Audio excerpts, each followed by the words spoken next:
Okay, continue with the Q&A piece. Someone asked about what music do I listen to.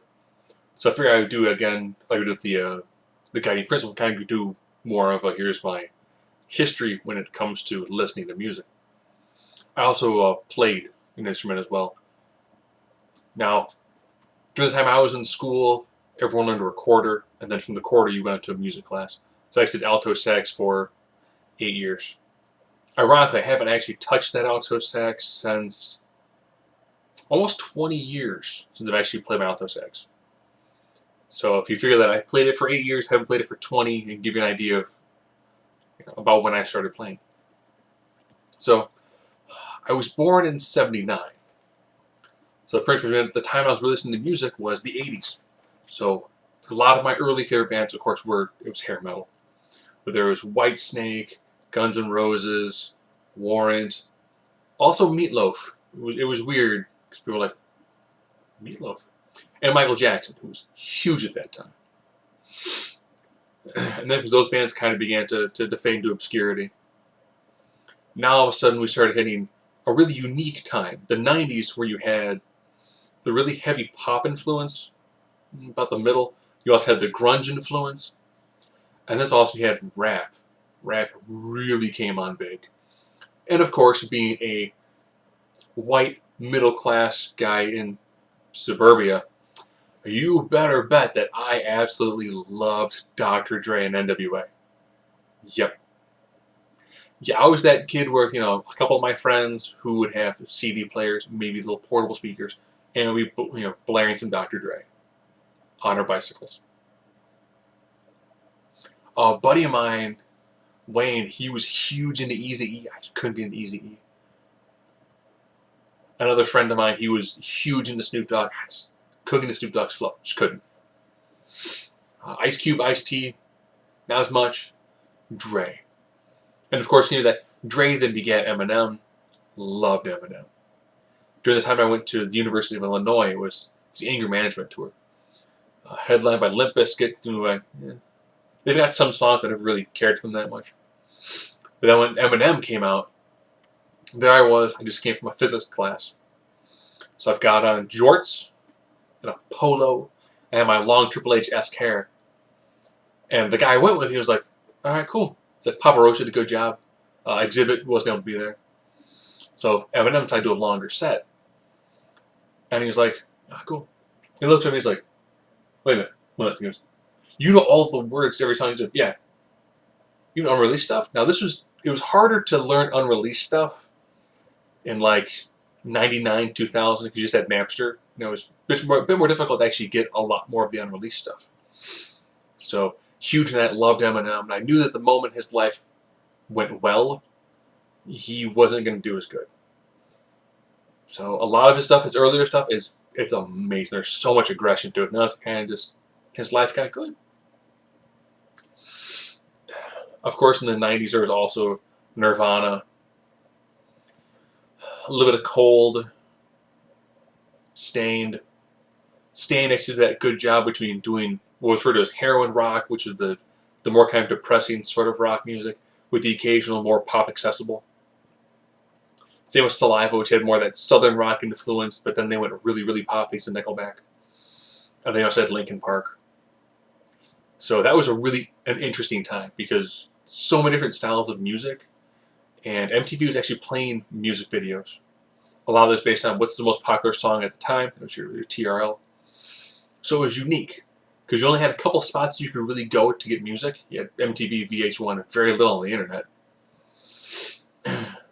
But there's a lot of different stations, so you had a lot of stuff to choose from.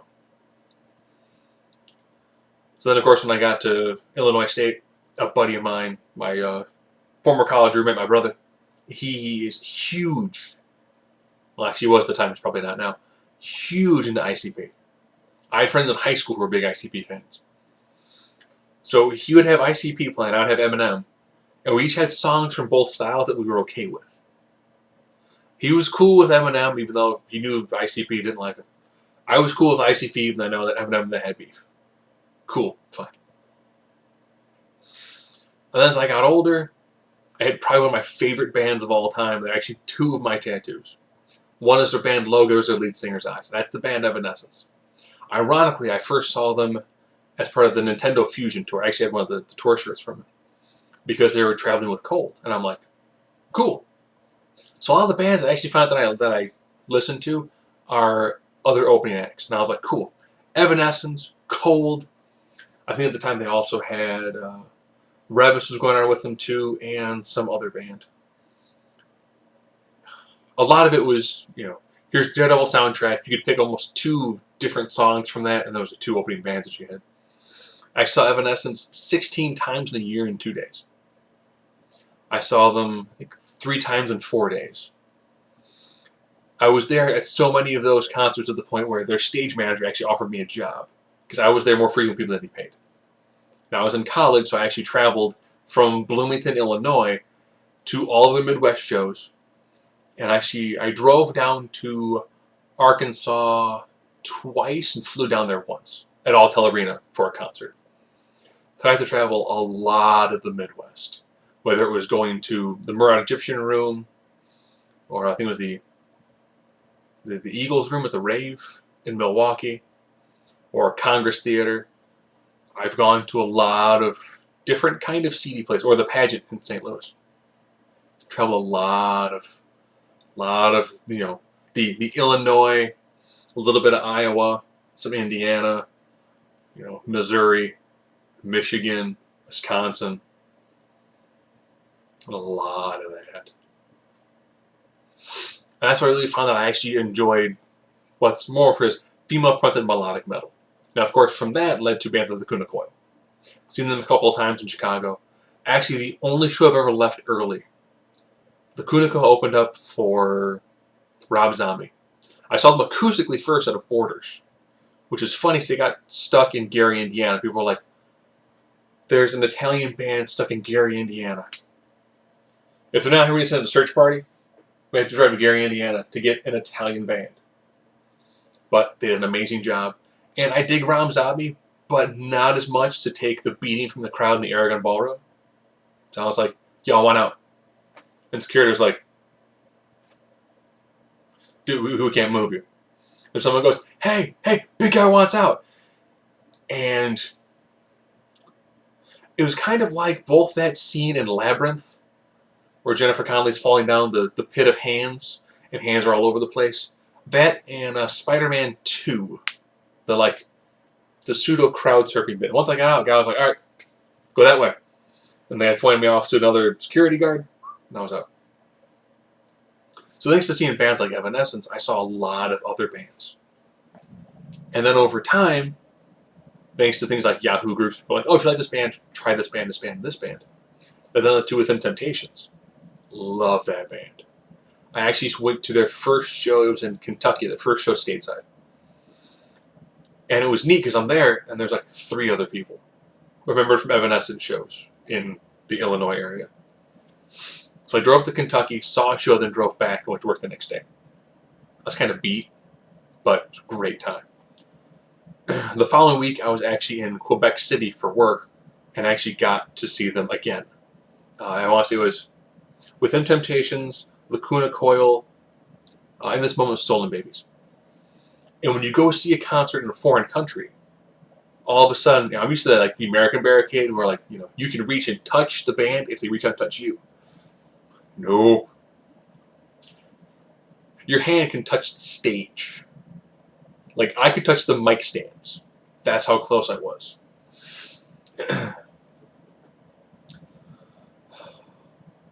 This is around the time when Within Temptation had a song where it had a male vocal part. It was a What Have You Done Now?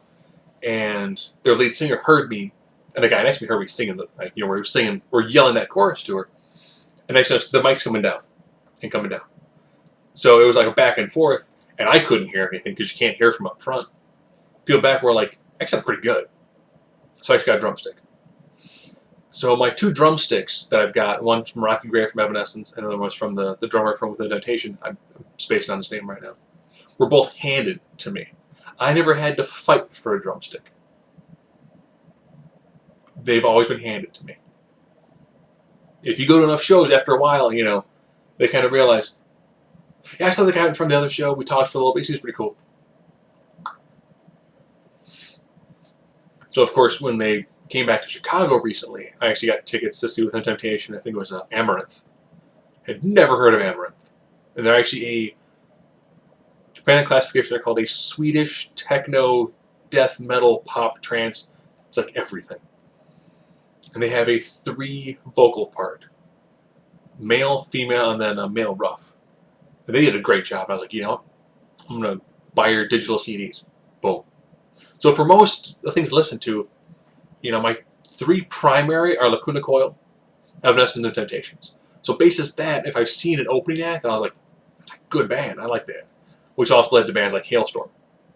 Hailstorm is really good. If you get to see them live, and you're a fan of like female-fronted bands, Lzzy Hale is amazing. It's a really, really good job. The Temptation, again, great band to see. So the majority of what I have on my phone now, which is my MP3s, I have a lot of Lacuna Coil, Evanescence, and the Temptations. And then, of course, beyond that, I've also got, wrestling theme songs and stuff like that. Video game music, because why not? And I'd probably say the majority, if I had to do one single artist, probably the Vitamin String Quartet. They pretty much play string quartet versions of popular songs. And some certain songs sound amazing. They're like, yeah, I did this song Happy. My daughter was at the time a big Despicable Me fan, so we heard Happy all the time. Then you hear it on a string quartet and you're like, that's pretty sweet. I dig that. Did that a lot. And other songs, I do not like Lady Gaga. I think she's talented, I just don't dig her music. Listen to Bad Romance, done from the Vitamin String Quartet, and it sounds like a drastically different song. It still sounds like it's her, but it's really different. And I found myself now, if I want to listen to music in the car with my daughter, it's, like Guns N' Roses, but string quartet. Or you can find some really great people who do piano versions of songs on YouTube. I mean, there's some people who do just some killer versions of piano covers, as well as there's a great Gone Away from The Offspring that's done it's done acoustically with like violins and a guitar, and it's just wow, it's so good. My daughter actually really loves hearing that song. She makes me like, Daddy, I like this song, because she guns everything when she wants to talk about. What do you want? I want that. Lizzie, what you gangsta gun and stuff. And of course, when I'm reading her books, I try to find the music that corresponds to the books. When we're reading our Star Wars, I'm playing Star Wars music. Vitamin String also did quartet versions of most of Star Wars too, which is interesting. So, again, my genre of music, I guess, would pretty much be female-fronted melodic metal, is the technical classification. Pretty much, I like music that if I were to read the words, they make sense. It's more like lyrical poetry with, guitars and a woman singing. Also, recently, I think it's Xandria. One of the few times that I think is one of those. Here's a suggestion from both Amazon as well as YouTube. Like, look at this stuff. What about this band? And I was like,